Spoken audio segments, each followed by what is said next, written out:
जब Indian army की बात करते हैं, अगेन इंडियन आर्मी इतना आहिस्ता आहिस्ता शेड्यूल्ड, मैं कहूँगी, तरीके से क्यों बता रही है कि हमारी हांजी हलाकतें हुई हैं, एक्सेप्ट करना शुरू हो गई है? क्या कोई इसके पीछे भी स्ट्रेटजी? देखिए, मैं आपको एक बात बताऊं, ऑन रिकॉर्ड मैं एक बात कहना चाह रहा जी। हूं जो लोगों को शायद अच्छी ना लगे।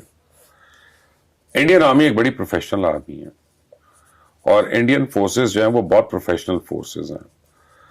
ये जो जंग होती है ना, जंग दो फौजों के दरमियान जब होती है तो एक दिन इसका हो सकता है और एक दिन इसका भी हो सकता है। इसमें ऐसी कोई बात नहीं है। एंड इंडियन आर्मी की मोर और लेस जो फॉर्मेशन है वही है जो हमारी है। और हम क्योंकि पहले ये सारी रॉयल आर्म फोर्सेस थी, ब्रिटिश उसमें मैं ये समझता हूँ कि इंडियन आर्मी जो है ना वो विक्टिम्स हैं of the politicians end of the government. उनकी गवर्नमेंट ने उनको डिलिबरेटली जलील करवाया है। उन्होंने कुछ नहीं मांगा था, उन्होंने सिर्फ उनको एक इंडियन आर्मी के अंदर एक डिसकंटेंटमेंट जो थी वो काफी राइज कर रही थी कि जनाब जो हमारे लोग मारे गए हैं, जो हमारे लोग जख्मी हुए हैं, उनको एक्नॉलेज तो करो। I mean they gave their lives for the country, और तुम उसको कह रहे हो कि है ही कोई नहीं, तो वो हराम मौत मर गए, कुत्ते की मौत मरे, क्या हो गया?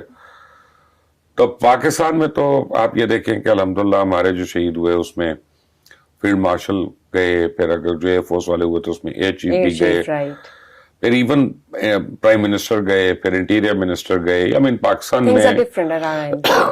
ने अपने शोहदा को हमेशा कंधा दी है और उनको ऑनर किया है। All they had to do was के से कि यार ये हमारी कैजुअलिटीज हो गई हैं and they deserve a certain ceremonial bearing and all that. तो इंडियन पॉलिटिशियंस उसको अवॉइड कर रहे थे, तो इंडियन आर्मी को बड़ी प्रॉब्लम हुई थी। पहले उन्होंने अपने अपने लेवल पे आके पॉलिटिशियंस को ठोकना शुरू कर दिया कि डिफेंस अताशे इंडोनेशिया में उठ के कह रहा था ये नहीं हुआ, ये पॉलिटिशियंस ने रोका।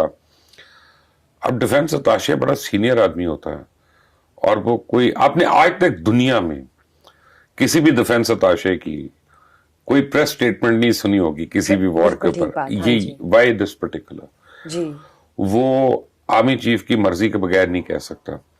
इसी तरह जब उनका वाइस आर्मी चीफ आके किसी एक पर्टिकुलर चीज को एडमिट कर लेता है, फिर वो चौहान आके एक और चीज को एडमिट कर लेता है, तो उसने ये कहा कि जी हमारे प्लेन्स गिरे, बट उसने कहा कि तादाद नहीं मैं बता सकता, इट्स एन ऑनगोइंग ऑपरेशन।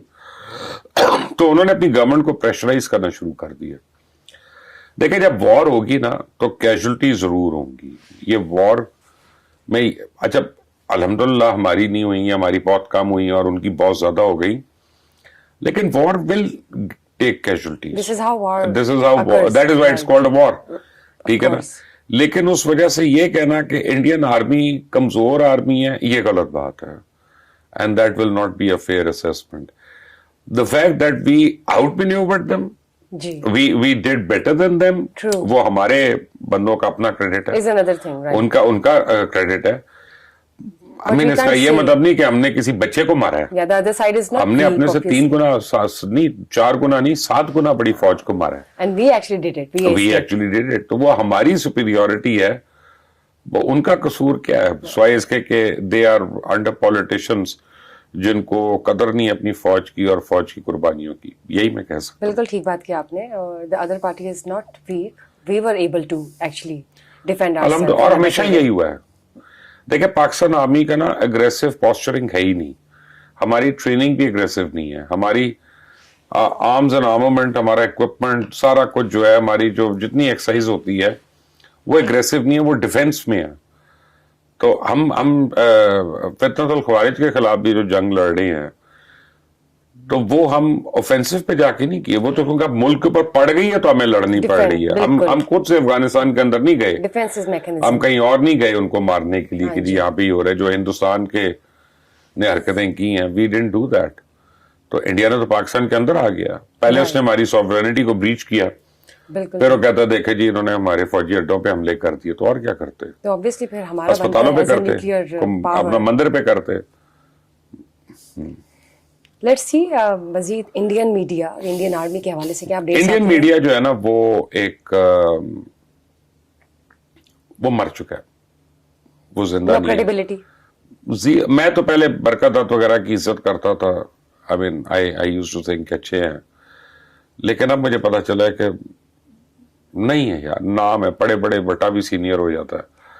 अब पाकिस्तान के आप सीनियर रिपोर्टर्स को देखें, एनालिस्ट को देखें, ये काफी सेंसिबल है ना। इन्होंने प्रोवोक किया, पाकिस्तान में किसी ने भी प्रोवोक नहीं किया जंग के लिए। पाकिस्तान में किसी ने इंसल्ट नहीं किया इंडिया को या इंडियन हायरार्की को। पाकिस्तान में किसी ने उनकी फोर्सेस को इंसल्ट नहीं किया। ये हम लोग नहीं करते, हमारा स्टाइल नहीं है। हम रिस्पेक्ट करते हैं, जो भी हमारा दुश्मन भी हो तो हम वी नो कि उसकी क्या एबिलिटी है, क्या कैपेबिलिटी है। इंडियन मीडिया करता रहा कि इधर घुस के मारें तो ये करें तो वो करें, तो उसको रगड़ो तो वो बंकर में छुप गया, फलां ये हो गया। We didn't do that.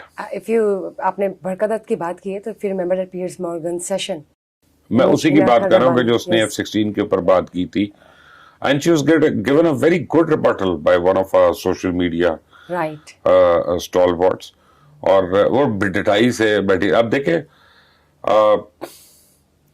Indian media जो है, I don't have to say anything, Washington Post, New York Times, Reuters, BBC, Al Jazeera, RT, ये सब उनको एक्सपोज कर रहे हैं। राइट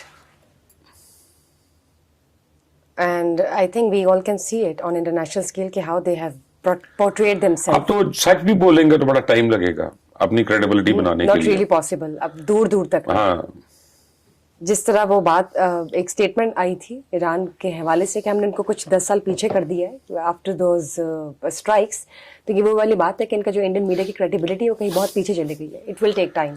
हमने इंडियन मीडिया को नहीं सिर्फ किया, राइट हमने इंडियन गवर्नमेंट को भी 15 साल पीछे कर दिया, हमने उनकी फोर्सेस को भी पीछे किया, and it's their own fault. And it's their own fault, हाँ। एंड दे अंडर एस्टिमेटेड अस। मैं इसीलिए कह रहा हूँ ट्रू, कि आप अपने एडवर्सरी को, अपने दुश्मन को कभी अंडर एस्टिमेट ना यू करें, कांट बग समवन, लेकिन ओवर एस्टिमेट भी नहीं किया जाता। हमें ये पता है कि what we can do. We are just keeping ourselves in the middle, हाँ। Being in a humble condition. मैं बड़ा हंसता हूँ ना, बातें होती हैं। कल मेरे को और हमारे एक दो दोस्त हैं, वीलॉग करते हैं, तो को बात कर रहा था कि इंडिया वो ले रहा है जी, कोई 57 ले रहा है, तो ये कर रहा है, तो लेने दें यार, आप फिर उसके बाद जवाब दे दो। Let them revamp, it's okay.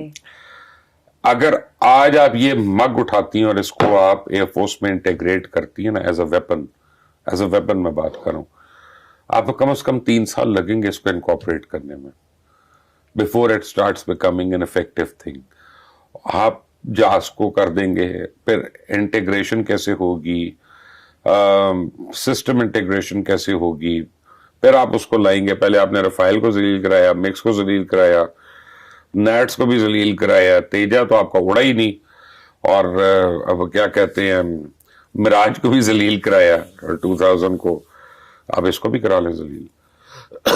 I think India itself just pushed Pakistan to a point where we leave our threshold and start striking, and we aced it in the नहीं, end. अल्हम्दुलिल्लाह एक और चीज हुई है, आप डिप्लोमेटिकली देख लें कि पूरी दुनिया में Pakistan is now one up and India has really cut a very sorry figure, और पूरी दुनिया में इंडिया पाकिस्तान हाइफेनेट हो गया। इस वॉर से पहले नहीं था ऐसा। True, बिल्कुल true.